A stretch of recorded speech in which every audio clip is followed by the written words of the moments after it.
No, no, really, no joke. What this representation wanted to find out kung what provision of the rules contain yung pong pagte-take po ng oath ng member of this committee who wanted to be a part of the as resource person. Mr. Chairman. Okay, I will wait, hold your horses, gentlemen. Let me ask Congressman Acop to answer that query of Congressman Dan Fernandez. Mr. Chair, I think the two distinguished gentlemen were the ones who volunteered to become resource persons. We did not require them to become resource persons. And therefore, when they volunteered to become resource persons, then our rules regarding resource persons must apply. Thank you, Mr. Chair. I agree, Mr. Chair. I hope that is clear to the gentleman from Laguna. No further questions will be entertained by the chair. Mr. Chair, From you, but from Congressman may Abante. I yes, request that if we will be cited in contempt, that I would be arrested in my own room, Mr. Chair. That is I noted. confine my own room. That's my request, Mr. Chair. Thank you, Congressman Abante. Comsec, please take note of the request of Congressman Abante and Congressman Fernandez. Yes. So, now we will now proceed. So with the explanation of the Vice Chairperson, Romy Acop, this representation submit to the decision of this committee. Maraming salamat po. Okay. Thank you, Congressman Fernandez. May we for have our your- oath now, Mr. Chair? Makabawi na rin kami nito.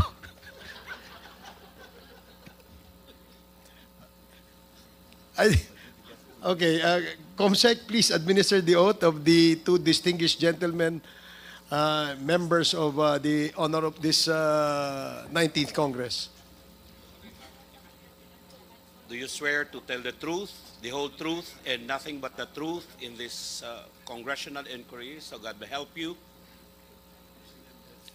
Sir, the oath has been administered. Thank you, Comsec. Thank you, Congressman Fernandez and Congressman Abante. Now we will proceed with the interpellation of Congresswoman Pami Zamora. Ayun, no? Diba? So, yan yung hindi ginawa ni Bato tsaka ni Go doon sa Senado, na nandoon si Grijaldo, na sila yung iniimbestigahan, pero sila rin yung nagtatanong. Right? So, dito sa ano na to is nag-inhibit itong si Congressman Dan Fernandez at si Congressman Ben Abante, si Benny Abante, para hindi na sila magtatanong. At inilagay nila yung sarili nila as a resource person upang sila naman ang matanong regarding do sa inaakusa ni Colonel Grijaldo. Right? Which is a proper thing to do. Nga lang, nagkakatuwaan sila. Kaya nga sabi pa nga ni Mr. Tawag dito, ni Congressman, anong tawag sa kanya? Ano bang biro sa kanya? Si Congressman Contempt. Makakabawi na nga daw. But in general, it's very professional that they do the thing to inhibit their side para hindi sa masabi na bias yung kanilang magtatanong doon sa taong kanilang tatanungin, which is nagkaroon ng usapin na dahil nga may binigay itong affidavit o mayroon siyang inilahad doon sa hearing sa Senado, na tipo bang inilalaglag niya itong dalawa na pinipilit niyang ipakita or i-imply na itong mga resource person or mga witnesses dyan sa Quadcom ay puro mga binraso lang ng mga congressman. So maganda itong nangyari na to, hindi nga na natin na-cover ito ang kabuuan ng Quadcom at mahaba na naman at busy rin tayo kahapon. So panoorin natin itong isang part na to at yung mga special parts na lang bibigyan na natin ng maliit na komento. But before anything else, please don't forget to click like, leave your comments, subscribe, and don't forget to hit that notification bell and click all para lagi kang updated sa aking mga bagong uploads at maka-join ka sa ating mga live. Himayan at balitaktakan, and please share so we can spread the love and the knowledge, okay? At sa mga nagnanais po na mag-join dito sa ating membership, andiyan lang naman po yung join button sa baba. At sa mga nais mag-share na inyong blessings, you can click the super thanks so you can help this channel to stay online. Okay? So, tara na. Panoorin na natin itong part na to kung saan ipinaliwanag ng maayos yung mga nangyari kung bakit sila nag-inhibit. Okay? Tara na.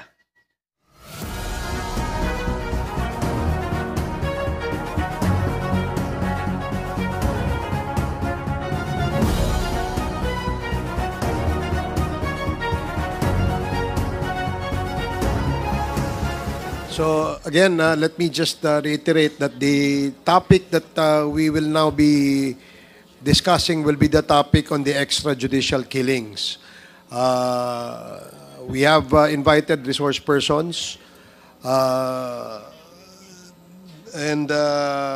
we have a list of the members who wish to interpolate on the issues related to the extrajudicial killings. Including, of course, the issue where Police Colonel Hector Grijaldo is involved. No? And with that, we'd like to call on the first interpolator, Congresswoman Pami Zamora. You have 10 minutes. You are now recognized. Good afternoon, Mr. Chair. Good afternoon to my colleagues. Colonel Grijaldo, good afternoon po. Colonel Grijaldo, simulan ko lang po nung dati po kasi nag-a-attend ka naman dito, pero may time na Mr. Chairman, point of information lang po.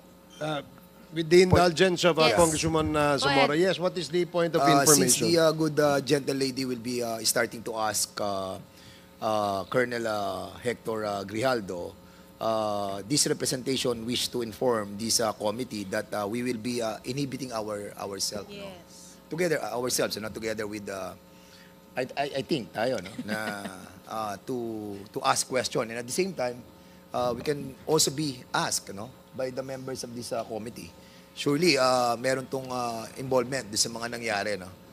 For the resource person not attending our mga hearings. So, yun po, yun lamang po ang gusto ko natin paalam na we are willing to answer questions na ibabato rin po ng ating mga members of this committee. Maraming salamat po, Mr. Thank Chairman. you, Congressman Mr. Chair. Fernandez. Yes, I said- Congressman Abante. I second the motion. Okay, so we just would like to inform the members that you can also propound questions directed to our co-chairs of the committee in relation to the issue of EJK and in relation to the issue of Colonel Grijaldo's previous statement before this committee and before the Senate committee. So, And Mr. Chairman, we're willing to go down and to vacate our seat in here. may we so ask most you likely to we'll be please sitting down occupy there. the seats in front of the chair. So Mr. that, Thank you, we Mr. can, Chairman. see you eye to Chair. eye. Now, Do we thank need you. to ask them to take their whole minute? Before that, can we, Comsec, did Colonel Grijaldo take his oath in the previous hearings already? You already took your oath. So, there's no need to administer the oath of Colonel Grijaldo. He has taken his oath in the previous hearing. So, may we ask both co-chairs, Congressman Abante and Congressman Dan Fernandez, to occupy the seat in front of this table. Mr. Chair, Yes, Congressman Akop. point of clarification. Yes, please proceed. Since our two chairmen already moved that questions should be asked from them, may we request that they also take the oath? And may I know whether we can cite them in contempt if they're found lying? Thank you, Mr. Chair. Well, thank you, Congressman Akop. Let me inform the Honorable Congressman Abante and Fernandez that since you will be one of the resource persons in this hearing today, any member who find you not cooperative or evading questions from this representation and others, there is no prohibition under our rules that we cannot cite you in contempt. So let it be on record, Your Honors. Now, Point of clarification. Are you Point. comfortable in that? Yeah, seat, yes, sir. Okay. Point of clarification, Yes, so what Mr. is Chairman. the clarification? May I be I think, Mr. Chair, informed? sorry, No, I think the witness, I still have the the floor. resource person now has to wait to be recognized. Mr. Chairman, Yeah, I was recognized, Mr. Chairman. Okay. No, no, really, no joke. What this representation wanted to find out kung what provision of the rules contain yung pong pagte-take po ng oath ng member of this committee who wanted to be a part of the as resource person. Mr. Chairman. Okay, I will wait, hold your horses, gentlemen.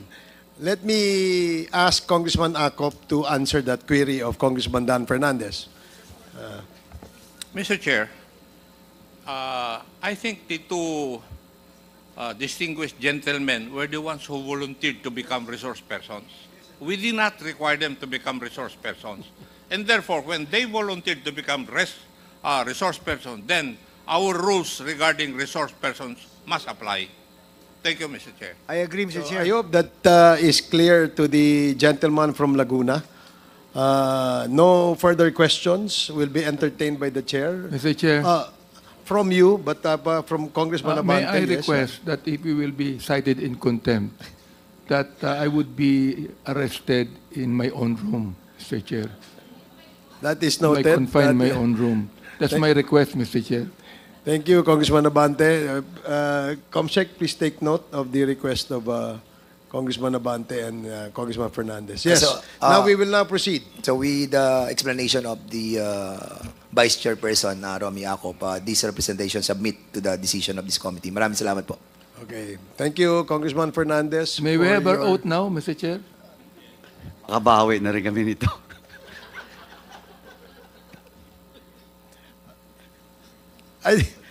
Okay. Comsec, please administer the oath of the two distinguished gentlemen, members of the honor of this 19th Congress. Do you swear to tell the truth, the whole truth, and nothing but the truth in this congressional inquiry? So God may help you. Sir, the oath has been administered. Thank you, Comsec. Thank you, Congressman Fernandez and Congressman Abante. Now we will proceed with the interpellation of Congresswoman Pami Zamora. You have 10 minutes. Once again, good afternoon, Mr. Chair, and I'd like to also greet our two new resource persons. Welcome to the committee. Ang tatanungin ko ngayon, Mr. Chair, I'd like to address my questions kay Colonel Grijaldo. Colonel Grijaldo, natatandaan ko dati nung nag-attend ka pa dito at nabigyan pa yung committee ng pagkakataon na matanong ka, sinabi mo na nung June 28, 2016, ay nag-attend ka ng isang meeting sa DPWH building kasama ang classes 1996 and 1997 ng PNPA. Tama po ba yon? Yes, Your Honor. Okay, kasama mo dito sa meeting na to, Mr. Chair, si Colonel Reyna Garma. Tama po ba yon, Mr. Chair? Nandoon po si Colonel Garma, Your Honor. Mr. Chair, gusto ko lang tanungin, bakit sa Davao ang naging meeting? Bakit sa Davao ginanap ang meeting na to? I don't know, Your Honor. You don't know, but I think you know. Because ang nagpatawag ba ng meeting na ito, tama ba, ay si former President Rodrigo Roa Duterte? I don't know the circumstances that time, Your Honor, who made the arrangement of the meeting, Your Honor. So why did you attend a meeting that you didn't know the circumstances of? Yes, Your Honor, I was having my schooling. No, I'm officers. asking you, bakit ka mag-a-attend ng isang meeting na hindi mo naman alam sino ang nagpa-meeting at kung ano ang pakay ng meeting? Your Honor, allow me to give my premise on the circumstances. All right. It happens while we were on our schooling at Mintal, Davao City. And during the time, Colonel Garma and some other of my classmates, Colonel Belela, and all other Class 97, were undergoing a officer's senior executive course that time. And there was some talks among the officers that there will be a gathering on that place. So that's the only thing that we know that time. All right. And so I'd like to ask, in this meeting, was the former president present? I have seen the president that time, Your Honor. I have seen the president at that time. And June 28, 2016, that would be 2 days bago siya manumpa para maging presidente natin. And that would be 3 days before he would assume office. Tama po ba yon? I could not recall, Your Honor, the... Mr. Chair, ano ulit yung natatandaan ko yung campaign slogan dati ni PRRD? It was very, alam nating lahat yon. Ang campaign slogan niya ay change is coming. Colonel Grijaldo, ano ba yung sinasabing change ni former President Rodrigo Roa Duterte? 'Di ba, yung change na yon ay to reduce the crime rate, to reduce criminal activity in the country. Am I correct? I don't know the political agenda at the time of the election, Your Honor. And in fact, on his very, very last political rally before he won the presidency, there is a very famous quote na, in fact, kumalat siya hanggang sa international news outlets. Sa BBC, nandun nakasulat, sinabi ni former PRRD, "Forget the laws on human rights. If I make it to the presidential palace, I will do what I did as mayor. You drug pushers, hold up men and do nothings. You better go out because I'd kill you," he said at his final campaign rally. "I dump all of you into Manila Bay and fatten all the fish there." Narinig mo po ba to, Colonel Grijaldo? No, Your Honor. That time I was busy on our schooling because it takes 1 year for us to finish the executive course. And as confirmed by the former president himself, ginawa niya to, kasi dun sa quote na yon na binanggit ko, sinasabi niya, I will do just what I did as mayor. And kinonfirm niya many times na ginawa niya to gamit yung tinatawag niyang Davao Death Squad. Itong grupo na to, na same group na sinasabi ng isang taong nagngangalang Edgar Matubato na naging parte siya. He said that in the Senate. Tama po ba? Di ko po alam yung circumstances nung kay Matubato, Your Honor. And this is the same subject also na naging ng affidavit ng isang taong nagngangalang Arturo Las Cañas na umamin ng existence ng DDS, pati na rin sa pagiging former DDS leader niya. And this is the same DDS, Colonel Las Cañas, na tinutukoy ni PRRD sa Senate committee hearing na dinaluhan mo. Am I correct? Yes, Your Honor. And nung sinabi nga niya na I will do just what I did as mayor, ito ay, ang pinatutungkulan niya dito, yung tinatawag na Davao template. Am I correct? I could not remember what he has stated during the Senate hearing, Your Honor. And bilang ating Pangulo, siya yung Commander-in-Chief ng Philippine National Police. Is that correct? Yes, Your Honor. And in place of the Davao Death Squad, to implement what he said would be his war on drugs, ginamit niya yung PNP, which in my humble opinion is a very great alternative considering na our policemen are not only very well trained but are better equipped to further the cause, to lessen the crime rates in the country. Tama ba? I could not confirm or deny that statement, Your Honor. And bilang member ng Philippine National Police, do you confirm that during his presidency, ito yung naging focus ng kanyang term? Yung pagpapababa ng crime rate sa ating bansa? Ng criminality? It was his policy, Your Honor.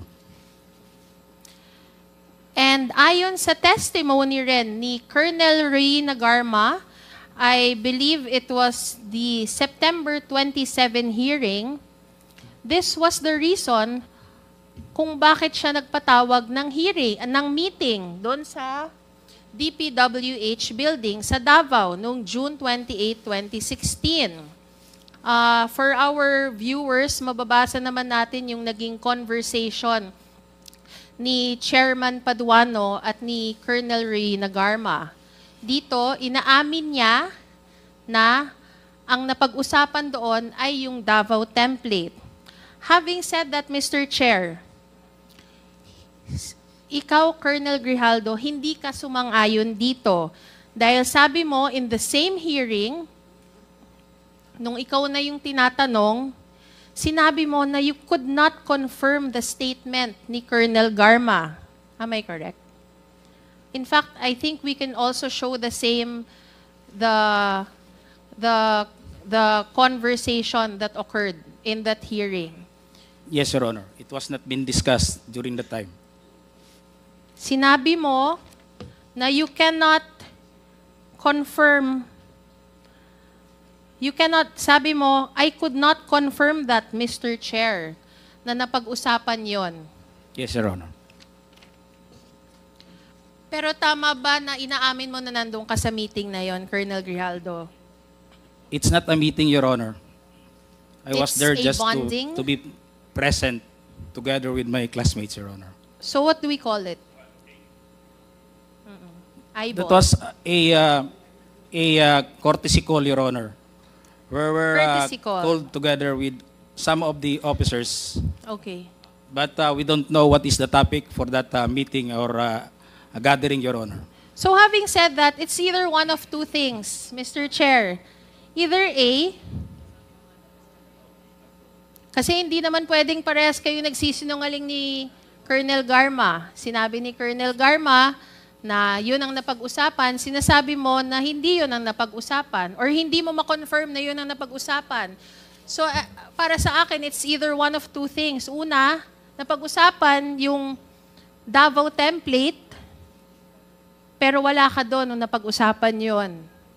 Or pangalawa, Mr. Chair, ay nandun ka nung pinag-usapan yung Davao template, pero ayaw mo aminin, kaya sinasabi mo na you cannot confirm this statement because you are under oath, and you still are under oath, and you didn't want to perjure yourself. Am I correct? No, Your Honor.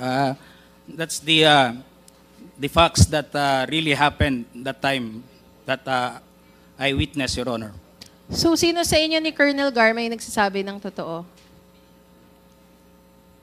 I will not confirm nor deny the statement of Colonel Garma, Your Honor.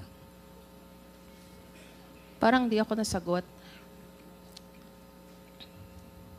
Pero, Mr. Chair, inaamin mo, nakakilala mo si Colonel Garma. Yes, Your Honor. She was my classmate in the academy, and we've been assigned in the Region 11. Okay, if we take, kung tinatanggap natin yung sagot mo na hindi mo, you cannot confirm if that conversation happened, and Colonel Garma confirms that the conversation happened, bilang malapit kayo ni Colonel Garma and considering na very, very critical yung pag-implement ng Davao template nationwide, hindi nyo man lang napag-usapan ba to ni Colonel Garma? Hindi ba yun parang contrary to human experience na hindi nyo siya napag-usapan? Hindi ba kayo parating magkasama ni Colonel Garma? We have that relationship, Your Honor. I mean, magkaklase kami. But we are professionals and we talk just the matters within the bounds of our profession as police officer, Your Honor.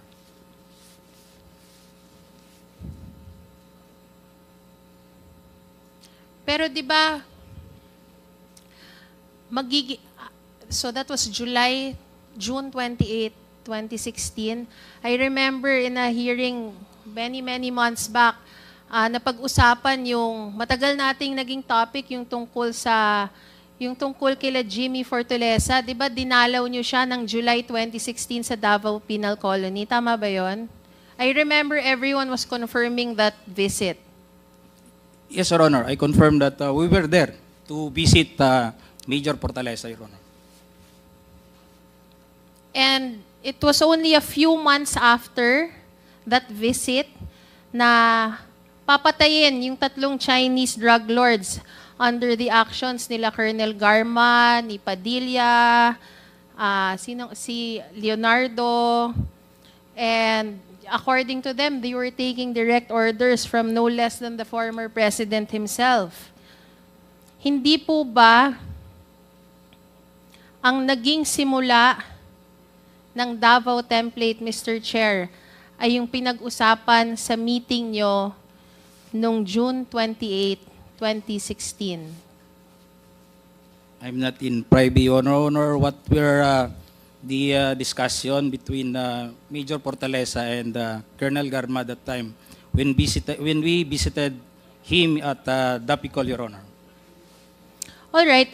Mr. Chair, it seems that, as evasive as our witness wants to be, I would like to manifest that apart from his history, his long-standing history with Colonel Garma, there are really several instances which would put them in the same places and events which is further evidence of their close work and personal relation. We've also confirmed, Mr. Chair, na una, si Colonel Grijaldo was indeed in attendance sa meeting sa DPWH building noong June 28, 2016. And because of his attendance in this meeting, kahit pa i-deny ni Colonel Grijaldo ito, he was indeed part of the planning of the nationwide implementation of this Davao model, or what we all know as the war on drugs. With this, Mr. Chair, I didn't want to take up all of my time. I yield to the next interpellator. Thank you, Mr. Chair. Thank you, Congresswoman Zamora.